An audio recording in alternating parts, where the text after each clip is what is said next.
छोटी काशी गुलाबी नगरी में अखिल भारतीय विद्यार्थी परिषद का राष्ट्रीय अधिवेशन होने जा रहा है।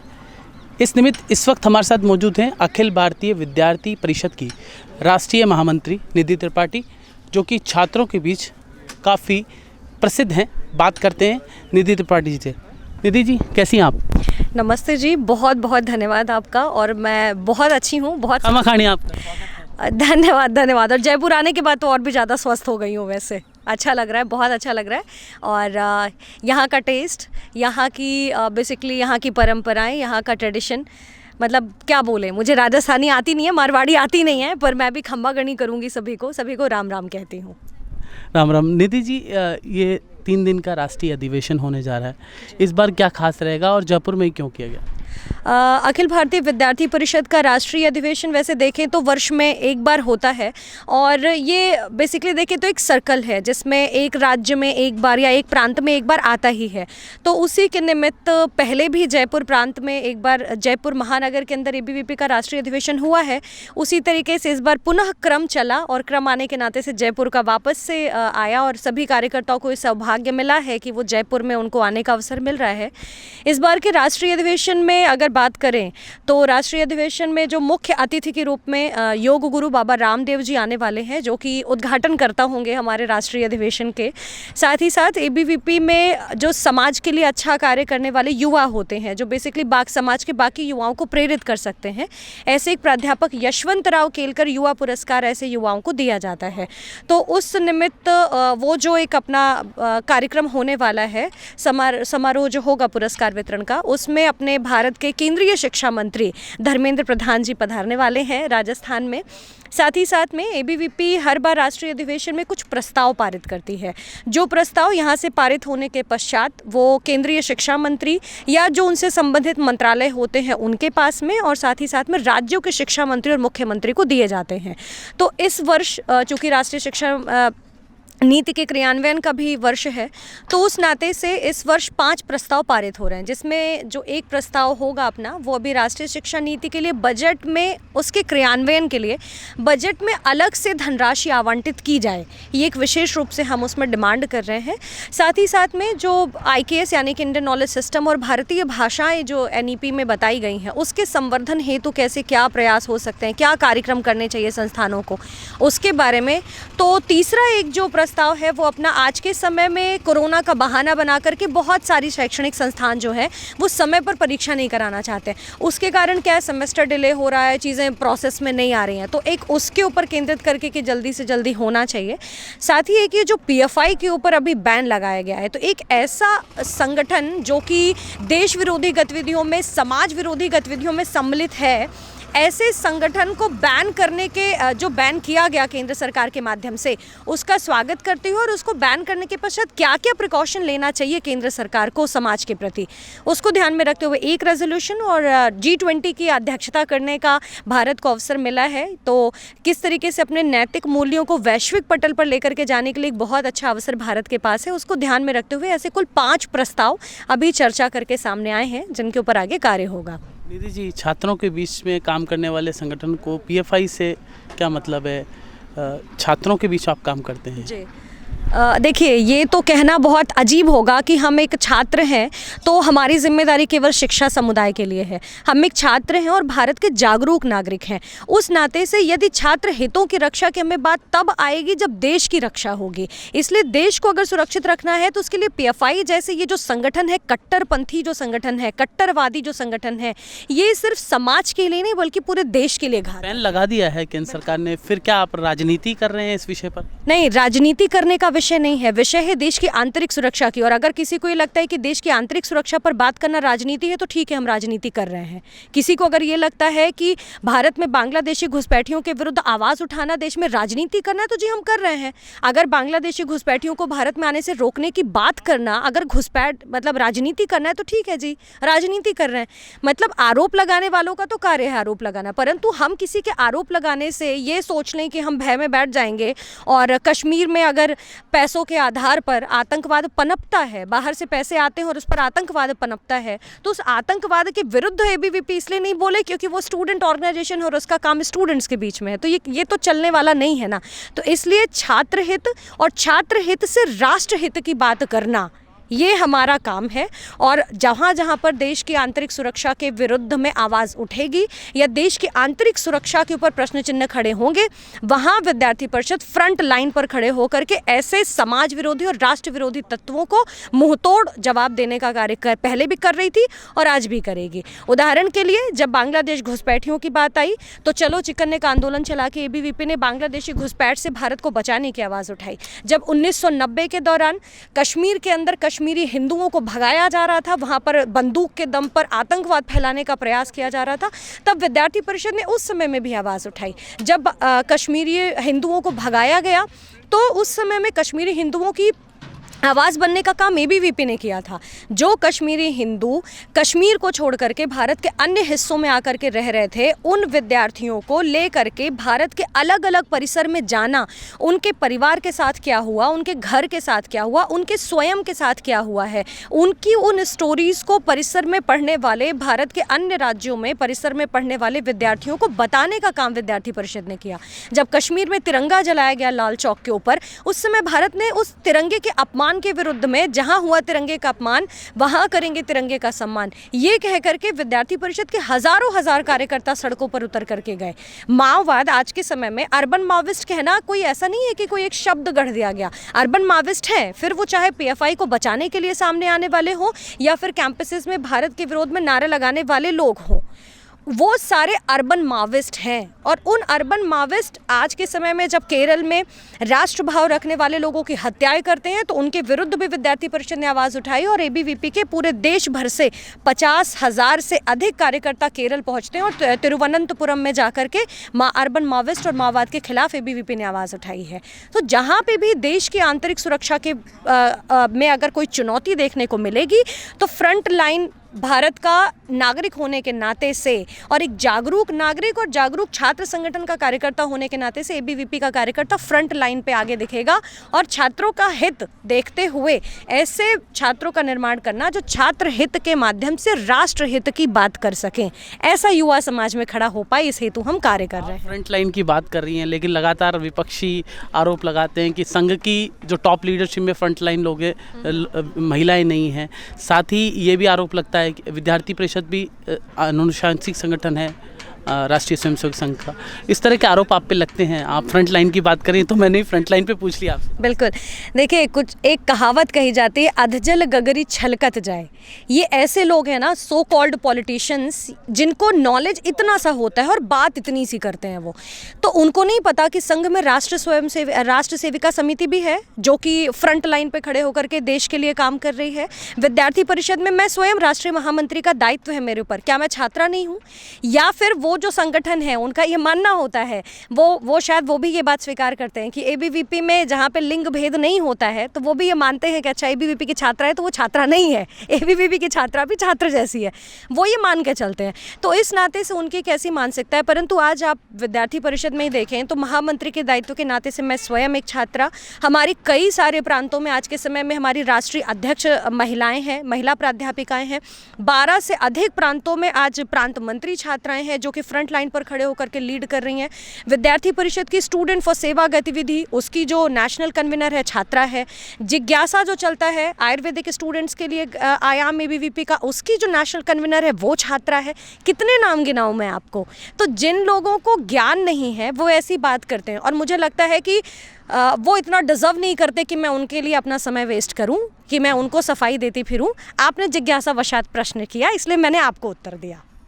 निधि जी, मेरा एक सवाल है कि आप जेएनयू में रही हैं और लगातार जिस तरह से देश भर में लव जिहाद की घटनाएं सामने आ रही है, हाल ही में श्रद्धा का मामला दिल्ली में सामने आया, बिल्कुल, तो इसको लेकर विद्यार्थी परिषद के पास क्या रोड मैप है? क्या इसको लेकर भी कोई आंदोलन करने जा रहे हैं या फिर इसको लेकर क्या आपका मंत?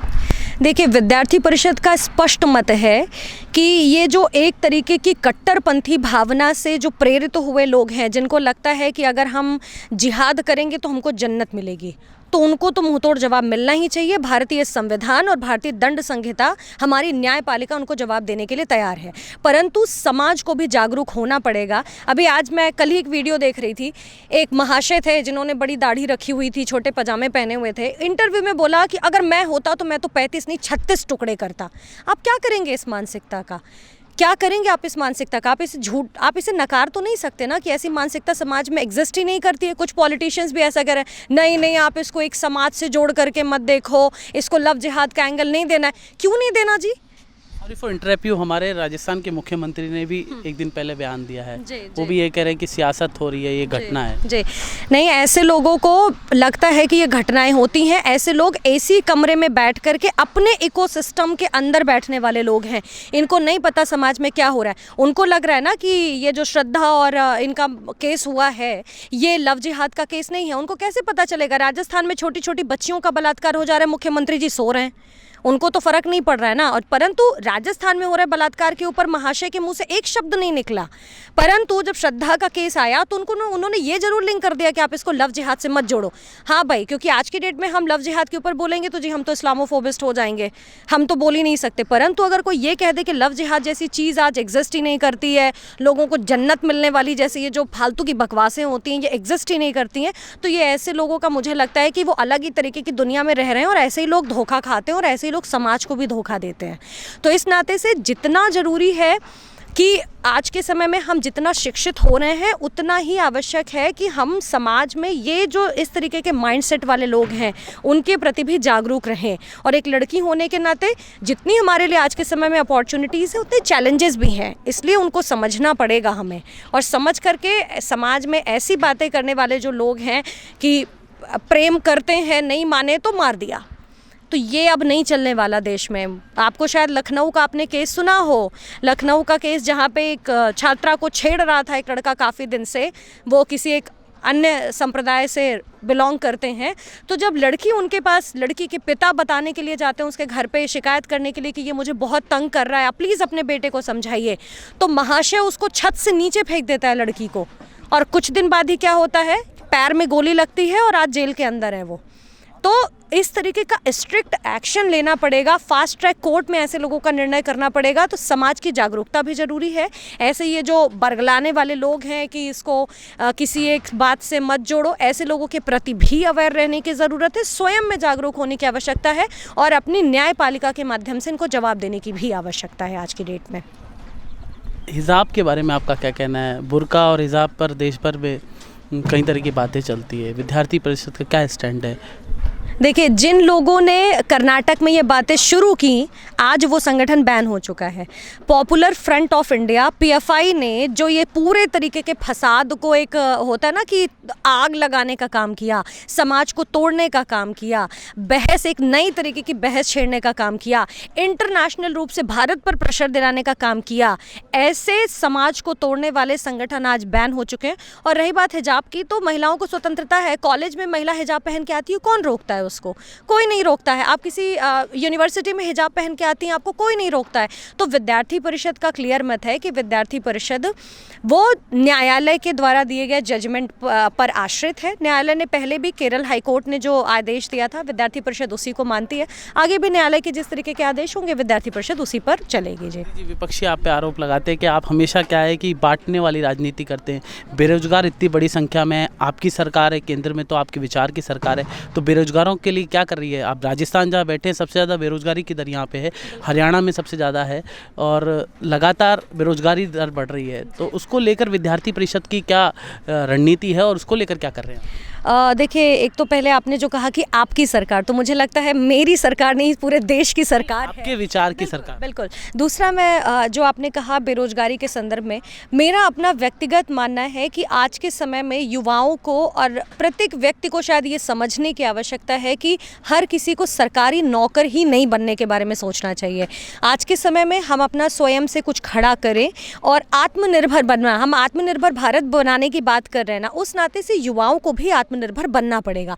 और आज के समय में जितने भी नवाचार हैं उनको बहुत ज़्यादा देश में प्रोत्साहन मिल रहा है। अब हम चाहे कोई व्यक्ति ऐसा है जो चाय बनाने के माध्यम से बहुत फेमस हो जाता है। मैंने अभी मैं देख रही थी 13 साल या 14 साल का बच्चा है जो जिसने अपनी नई एक ऑनलाइन पोस्टल कंपनी खोली हुई है। वो बच्चा आज के समय में बहुत फेमस है। एक 18 साल की लड़की मैंने देखा जिसने अपना नया स्टार्टअप शुरू किया है। तो आज देश में आवश्यकता है कि आज के समय में किसी के नए थॉट और नए विचार को रोकने की नहीं बल्कि उनको प्रोत्साहित करने का कार्य हो रहा है देश में। विद्यार्थी परिषद ने कोई रणनीति तैयार की है कि जो आत्मनिर्भर भारत प्रधानमंत्री नरेंद्र मोदी जी की स्कीम तो चल ही रही है, आप लोग कैसे मदद करेंगे उन लोगों की, यंग जो लोग आ रहे हैं, बेरोजगार लोग आ रहे हैं, उसको लेकर कोई रणनीति बनाई है? विद्यार्थी परिषद का सविष्कार नाम से एक आयाम काम करता है जो कि इसी दिशा में काम कर रहा है। तो जितने स्टार्टअप्स हैं, इनोवेशंस हैं, उनके ऊपर हमारा विशेष रूप से ध्यान होता है। तो ऐसे विद्यार्थियों के मध्य में जा कर के टॉक ऑर्गेनाइज करवाना, उनको जाके गाइड करना कि आपको कैसे और प्रोत्साहन मिल सकता है। अभी इस राष्ट्रीय अधिवेशन में हमारा जो एक भाषण है, वो भाषण विद्यार्थी परिषद के राष्ट्रीय सह संगठन मंत्री श्री प्रफुल्ला कांत जी उस भाषणकर्ता होंगे। वो भाषण भी आत्मनिर्भर भारत में युवाओं की भूमिका, इस विषय को लेकर के होने वाला है। तो इस प्रकार से युवाओं को जागरूक करना और उनके मध्य में स्कीम्स के बारे में बताना और उनके जो स्टार्टअप्स हैं उनको कैसे एक नया प्लेटफॉर्म मिल सकता है। तो आज सविष्कार आयाम के माध्यम से भी परिषद इस दिशा में कार्य कर रही है। निधि जी, ममांतरण यानी धर्मांतरण भी लगातार बढ़ रहा है और जहाँ बैठी है राजधानी जयपुर में, यहाँ ईसाई धर्मांतरण बहुत बड़ी संख्या में हो रहा है। इसको लेकर क्या रणनीति है और क्या आप लोग काम कर रहे हैं? सिर्फ छात्रों के बीच में काम करते हैं, कुछ इस इश्यूज़ पे भी काम करते हैं? देखिए, विद्यार्थी परिषद एक छात्र संगठन है। तो विद्यार्थी परिषद ने इससे पहले भी, आपको शायद अगर लावण्या का केस ध्यान में हो कि तमिलनाडु की तंजावुर की एक छात्रा जिसको कि जो कि हिंदू मत की थी और उसे ईसाई मतांतरण कराने के लिए बाध्य किया गया, और जब उसने मना किया तो उससे टॉयलेट की सफाई कराना और बाकी चीज़ें उससे कराई जाने लगी, जिससे तंग आकर के, जिससे परेशान आकर के लावण्या ने पेस्टिसाइड लिया और उसकी मतलब एक तरीके से बोले तो वो एक इंस्टीट्यूशनल मर्डर था, वो लावण्या का हुआ। उसके विरुद्ध में विद्यार्थी परिषद ने आवाज़ उठाई। विद्यार्थी परिषद के 32 कार्यकर्ताओं को 15 दिन के लिए जुडिशियल कस्टडी में भेजा गया। मैं स्वयं और मेरे साथ में लगभग हम 30 कार्यकर्ता और थे जो कि 8 दिन के लिए तमिलनाडु की जेल में भी रह करके आए। वो आवाज़ क्यों थी, वो हम जेल में क्यों रह करके आए, तो वो हम इसलिए रह करके आए क्योंकि जो एजुकेशनल इंस्टीट्यूशंस में फोर्सफुल कन्वर्जन हो रहा है वो कन्वर्जन नहीं होना चाहिए। पूरे तरीके से अलोकतांत्रिक है ये जो फोर्सफुल कन्वर्जन हो रहे हैं, और ये बाबा साहब भीमराव रामजी अम्बेडकर की अध्यक्षता में बनाए गए संविधान का अपमान है।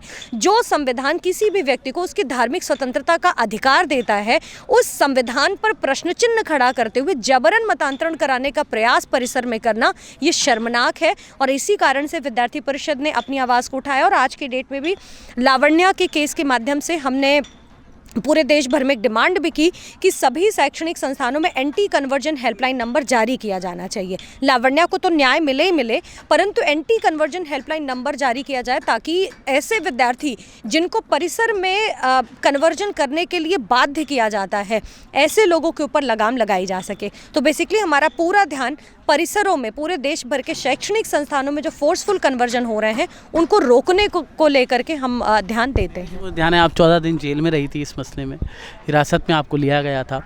अब राष्ट्रीय महामंत्री आपके 2 दिन बाद आप राष्ट्रीय महामंत्री नहीं रहेंगी, मतलब पद आपका दायित्व खत्म हो रहा है। तो क्या धर्मांतरण को लेकर आप कुछ देश भर में, ये निजी सवाल है लेकिन मेरे को लगता है कि आपसे करना चाहिए क्योंकि आपने एक बड़ा मूवमेंट खड़ा किया उसमें, तो धर्मांतरण को लेकर आपका कोई प्लान, आपका निजी प्लान कि आप काम करेंगी? देखिए, जो उस समय भी मुद्दा उठा वो निधि त्रिपाठी का उठाया गया मुद्दा नहीं था, वो पूरे अखिल भारतीय विद्यार्थी परिषद का उठाया गया मुद्दा था। निधि त्रिपाठी जेल रही थी लेकिन नहीं, हाँ, निधि त्रिपाठी जेल थी वो इसलिए क्योंकि शायद वो दिशा देखने की मुझे अखिल भारतीय विद्यार्थी परिषद ने दी और हम सभी कार्यकर्ताओं को दी कि हम फोर्सफुल कन्वर्जन के अगेंस्ट में बोले। तो निधि त्रिपाठी का निजी कुछ भी नहीं है, जो है वो सब कुछ संगठन का है।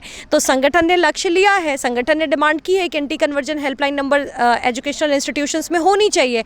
और साथ ही एक और डिमांड एबीवीपी ने की थी कि ऐसे संविधान जो कहने के लिए तो मेजॉरिटी इंस्टीट्यूशंस हैं, परंतु वहाँ पे वो कम्युनिटी जो देश में मेजॉरिटी में है परंतु उस शैक्षणिक संस्थान में माफ़ी चाहती हूँ, जो माइनॉरिटी संस्थान है वहाँ माइनॉरिटी संस्थान वो कहने के लिए तो है, परंतु वहाँ देश की जो कम्युनिटी जो माइनॉरिटी में है वो संस्थान में मेजॉरिटी में होती है। मुझे लगता है आप समझ रहे होंगे मैं क्या बोल रही हूँ। तो उस संस्थान में वो मेजॉरिटी में होते हैं, उन संस्थानों में जो ऐसी तरीके की गतिविधियां आती हैं फोर्सफुल कन्वर्जन की, इसलिए एबीवीपी ने ये भी डिमांड उठाई है कि जो संस्था ऐसी गतिविधियों में संलिप्त पाई जाती है उनका माइनॉरिटी संस्थान होने का दर्जा भी उनसे छीना जाना चाहिए। ये भी एबीवीपी ने डिमांड। सिविल कोड के बारे में आपका क्या कहना है? होना चाहिए। एबीवीपी कुछ करने जा रही है? नहीं, एबीवीपी ने अभी ऐसा कुछ सोचा नहीं है उसके बारे में करने के लिए, परंतु हमारा मत है कि वो होना चाहिए। समान नागरिक संहिता होनी ही चाहिए। सबको संविधान ने सबको समान अधिकार दिए हैं, तो समान तरीके से प्रैक्टिस करने का भी अधिकार होना चाहिए। आगे उसके ऊपर बाकी सरकार जो भी करेगी, नीतियाँ जो बनेंगी वो तो है ही, परंतु हमारा उसके ऊपर कोई दो राय नहीं है कि नहीं नहीं नहीं नहीं होना चाहिए। हमारा क्लियर है, होना चाहिए, यूसीसी आना चाहिए। बाकी वो कब आएगा, कैसे आएगा, वो बाकी चीज़ें देश के नेतृत्व के ऊपर है, वो सारी कुछ तय करेंगे, परंतु एबीवीपी का तो मत है इसके बारे में। क्योंकि कॉलेज में इस तरह के इश्यूज होते रहते हैं, इसलिए आपको क्या लगता है कि होना ही चाहिए, इसके लिए कुछ आंदोलन भी होना चाहिए?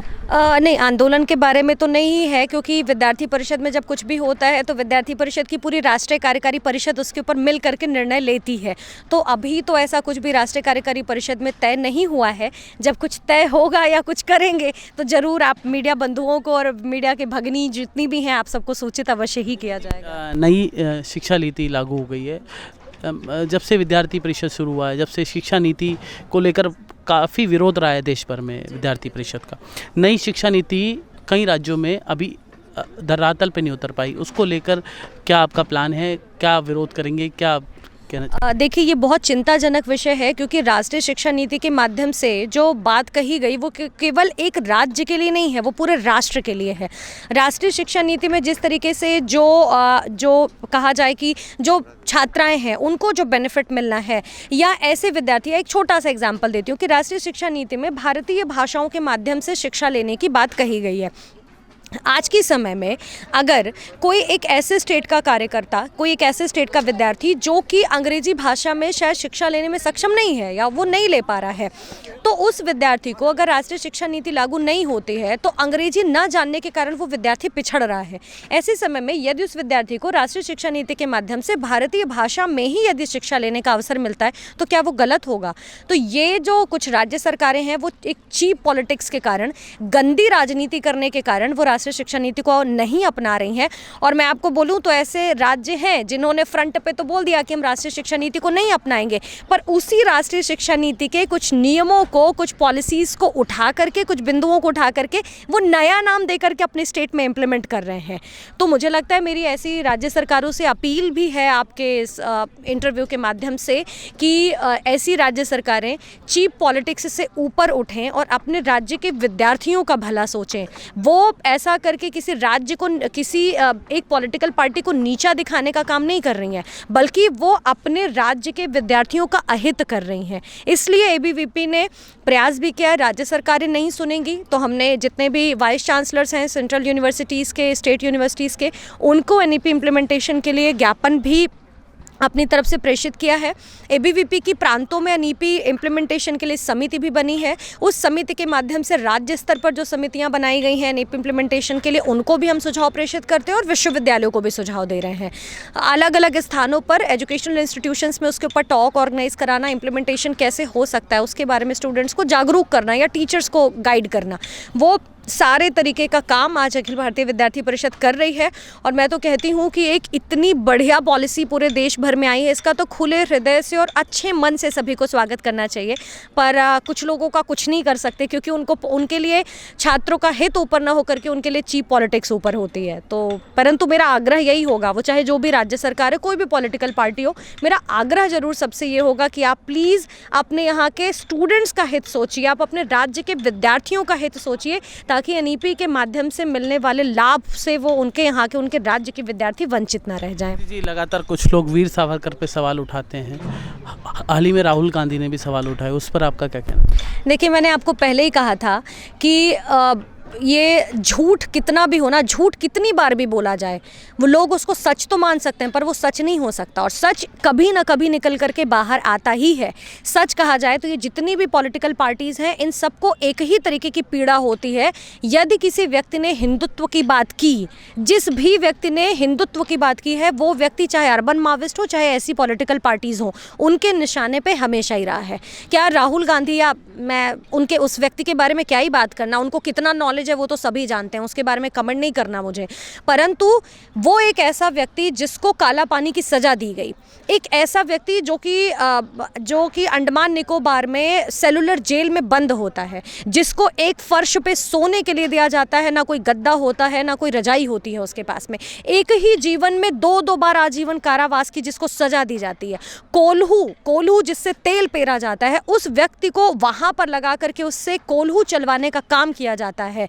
और जो वीर सावरकर जी का जो बैच था, उस बैच पर अंग्रेजों ने डी लिखवाया था। डी का अर्थ होता है डेंजरस, यानी कि वो वीर सावरकर जी सबसे ज़्यादा घातक जो स्वाधीनता संग्राम सेनानी थे, उनकी नज़र में, अंग्रेजों की नज़र में सबसे ज़्यादा एक तरीके से कहा जाए तो डेंजरस उनके लिए कैदी वो माने जाते थे। एक ऐसे स्वाधीनता संग्राम सेनानी के ऊपर प्रश्न चिन्ह उठाना, ये उस व्यक्ति की मानसिकता, उस व्यक्ति के क्या कहा जाए कि वो व्यक्ति सिर्फ एक स्वतंत्रता सेनानी के ऊपर आवाज़ नहीं उठा रहा है वो विरुद्ध में, या सिर्फ एक उस स्वतंत्रता संग्राम सेनानी के पूरे जीवन का जो उन्होंने योगदान दिया, जो जीवन का बलिदान दिया देश के स्वाधीनता संग्राम में, वो उनके ऊपर प्रश्न चिन्ह नहीं उठा रहे हैं, परंतु इस देश के स्वाधीनता संग्राम पर प्रश्न चिन्ह उठा रहे हैं। वो व्यक्ति सब पहले बोलते रह गए कि भारत में तो सिपाही विद्रोह हुआ था, 1857 की क्रांति थी, वो सिपाही विद्रोह था, परंतु वीर सावरकर जी पहले व्यक्ति थे जिन्होंने 1857 के जो सैनिक विद्रोह जिसे कहा गया, उसे उन्होंने स्वातंत्र्य संग्राम कहा था। उन्होंने ये पहले वो व्यक्ति थे जिन्होंने कहा कि 1857 में जो हुआ सैनिक विद्रोह नहीं था, वो स्वाधीनता की पहली लड़ाई थी, उन्होंने ये कहा। तो जो कोई भी व्यक्ति शायद इनके चश्मे में फिट नहीं होता है, वो व्यक्ति इनका विरोधी हो जाता है, फिर वो चाहे देश के लिए कार्य करने वाला व्यक्ति क्यों ना हो। तो इन्होंने क्वेश्चन उठाया, परंतु जो वीर हैं उनको उन स्वातंत्र मतलब सावरकर जी के नाम के आगे स्वातंत्र्य वीर सावरकर लगा हुआ है, वो वीर उपाधि उनसे ये छोटे छोटे लोग उनसे छीन नहीं सकते हैं। और जिनकी लिखी हुई पुस्तक को स्वयं सुभाष चंद्र बोस जी ने पढ़ा, जिनकी 1857 का स्वातंत्र्य समर, जिनकी उस पुस्तक को पढ़ करके उस समय के स्वाधीनता संग्राम सेनानियों को प्रोत्साहन मिला, उस योगदान को, उस वीर सावरकर जी के योगदान को ये ऐसे छोटे छोटे लोग झुठला नहीं सकते। जी, क्या आपको लगता नहीं है कि पार्टी ये कहती है ये हमारा क्रांतिकारी है, ये हमारे क्रांतिकारी हैं, तो क्रांतिकारियों को पार्टियों में बांटना क्या ठीक लगता है आपको? बिल्कुल नहीं, क्रांतिकारियों को पॉलिटिकल पार्टीज़ में बांटना ये उचित नहीं होगा, क्योंकि सरदार वल्लभ भाई पटेल जी सबके हैं। इसी कारण से आज देखिए गुजरात में इतना बड़ा स्टैचू बना, तो कोई किसी पॉलिटिकल पार्टी का नहीं है। देश के हित में जो काम करेगा वो व्यक्ति सबका होना चाहिए। तो इसी तरीके से, परंतु मैंने जैसे आपको पहले ही बोला ना कि जो व्यक्ति किसी एक व्यक्ति के चश्मे में फिट नहीं हुआ, वो व्यक्ति उनका विरोधी हो गया। तो जिसने हिंदुत्व की बात कर दी वो इनका विरोधी हो गया, क्योंकि वो तुष्टीकरण की बात नहीं कर रहा है, तो वो उनका विरोधी बन गया। उसी तरीके से जो व्यक्ति उनके चश्मे में फिट नहीं आएगा, वो व्यक्ति उनका विरोधी कहलाएगा। आखिर संघ के संस्थापक जी वो भी पहले कांग्रेस में ही थे, परंतु उनको कांग्रेस से इतर होकर के एक सामाजिक संगठन बनाने की आवश्यकता क्यों पड़ी? क्योंकि वो उस उद्देश्य की पूर्ति नहीं कर पा रहे थे जो उद्देश्य देश के हित के लिए आवश्यक था। तो इस नाते से किसी भी स्वाधीनता संग्राम सेनानी को एक चश्मे में तो नहीं देखना चाहिए, परंतु कुछ लोग ऐसे हैं जिन्होंने एक चश्मा अपना बना लिया है और उनको लगता है कि अगर वो उनकी बात पर फिट नहीं बैठ रहा है तो वो व्यक्ति कायर है, वो व्यक्ति अंग्रेजों से माफ़ी मांगने वाला है। ऐसे लोगों के लिए औरंगजेब तो महान हो जाता है, परंतु ऐसे लोगों के लिए अकबर महान हो जाएगा। ऐसे लोगों के लिए जो ऐसे मुगल आक्रांता थे, लुटेरे थे, वो महान हो जाएंगे, परंतु देश के स्वाधीनता संग्राम सेनानी जो हैं वो उनके चरित्र पर प्रश्न उठाएंगे। तो अंतिम सवाल है, गुलाबी नगरी में आपका अधिवेशन होने वाला है, फिर से घूम के वहीं आते हैं तो 3 दिन का अधिवेशन है, अब यहाँ पे क्या थीम रहेगी? और सवाल मेरा दूसरा इसी में ये है कि 2004 में मुझे ध्यान है कि राष्ट्रीय अधिवेशन यहाँ हुआ था, उस वक्त भी आध्यात्मिक गुरु आए थे, अब भी आध्यात्मिक गुरु आ रहे हैं, तो ऐसा क्यों? छात्रों के बीच में आध्यात्मिक गुरु का क्या काम है?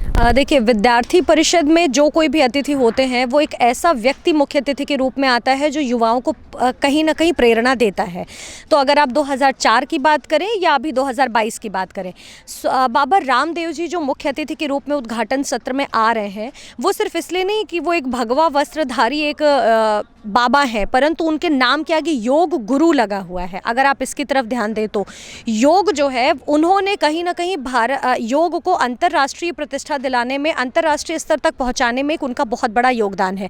तो एक तरीके से विश्व गुरु भारत बने, जो एक भारत विद्यार्थी परिषद में जिसकी बात करता है, तो कहीं ना कहीं भारत की जो महर्षि पतंजलि के द्वारा शुरू किया गया जो योग है, उस योग को एक अंतर्राष्ट्रीय ख्याति दिलवाने में बाबा रामदेव जी का योगदान है, जो कहीं ना कहीं भारत को विश्व गुरु बनाने में एक छोटा सा कंट्रीब्यूशन है। पिछली बार का जो अधिवेशन एबीवीपी का 67वां राष्ट्रीय अधिवेशन हुआ, वो जबलपुर में हुआ। वहाँ पे जो मुख्य अतिथि थे वो कैलाश सत्यार्थी जी थे। कैलाश सत्यार्थी जी कौन है? नोबेल शांति पुरस्कार प्राप्त करता है, और उन्होंने मंच पर आ करके भारत की संस्कृति के बारे में बोला। तो इस तरीके से जो भी युवाओं को प्रेरित कर रहा है, भारत की संस्कृति के बारे में जो बात करे, आत्मनिर्भर भारत बनाने के बारे में जो बात करे, युवाओं के मध्य में जिसकी बात का प्रभाव है, वो व्यक्ति विद्यार्थी परिषद के अधिवेशन का मुख्य अतिथि होता है। तो उसी क्रम में स्वामी बाबा रामदेव हो, चाहे रविशंकर जी हो, सभी लोग मुख्य अतिथि के रूप में। स्वदेशी की बात कर रही हैं, लेकिन हमारे कितने ना जाने कितने छात्र विदेश में शिक्षा ले रहे हैं। हाल ही में यूक्रेन और रशिया का जो युद्ध हुआ, रूस का युद्ध हुआ, उसके दौरान देखा गया कितने हजार छात्र हमारे वहाँ फंस गए। जब लोगों ने डिमांड उठाई कि भारत के अंदर ऐसी क्या शिक्षा में प्रॉब्लम्स हैं, सोशल मीडिया की बात बता रहा हूँ मैं आपको, तो इसको लेकर विद्यार्थी परिषद ऐसा कोई बड़ा आंदोलन नहीं खड़ा कर सकती कि इतने मेडिकल अच्छे कॉलेजेस यहाँ, विश्वविद्यालय यहाँ पे भी हों भारत के अंदर, जिससे हमारे छात्रों को बाहर जाने की आवश्यकता नहीं पड़े, या फिर ऐसा माइंडसेट हो जाए कि यहीं स्वदेशी शिक्षा लेनी चाहिए। जी नहीं, मेरा तो ये कहना भी है कि भारत में अभी तो राष्ट्रीय शिक्षा नीति के माध्यम से ये भी हो गया कि जो टॉप विदेशी विश्वविद्यालय हैं उनको अपनी ब्रांच भारत में खोलने की अनुमति एनईपी के माध्यम से मिल रही है, तो वो भी अच्छा है। ब्रेन ड्रेन को तो रोकना ही चाहिए, वो तो उसमें किसी प्रकार का कोई संदेह नहीं है। और भारत की शिक्षा व्यवस्था इतनी उच्च हो कि विदेशी विद्यार्थी भारत पढ़ने के लिए आएँ। और मुझे खुशी हो रही बताते हुए कि एबीवीपी का world organisation of students and youth, ऐसा करके एक आयाम भी चलता है जो कि भारत में पढ़ने वाले विदेशी विद्यार्थियों के बीच में काम करता है। तो इस तरीके से भारत में विदेशी विश्वविद्यालयों की ब्रांच का खुलना और वो विदेशी विश्वविद्यालय भारत के अनुसार चलें, ये भी सुनिश्चित करना एक बड़ा टास्क है। ये भी सुनिश्चित करना भारत में इतनी अच्छी शिक्षा हो कि किसी विद्यार्थी को बाहर पढ़ने जाने की आवश्यकता ना पड़े, ये सुनिश्चित करना। और मुझे लगता है कि ये कहीं ना कहीं राष्ट्रीय शिक्षा नीति के माध्यम से फुलफिल हो पाएगा।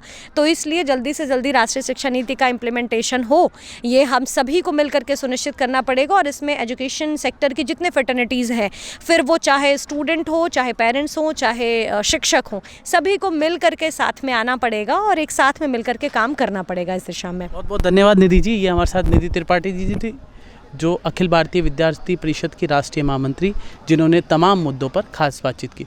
जितेश जेठमलानी, जयपुर, राजस्थान।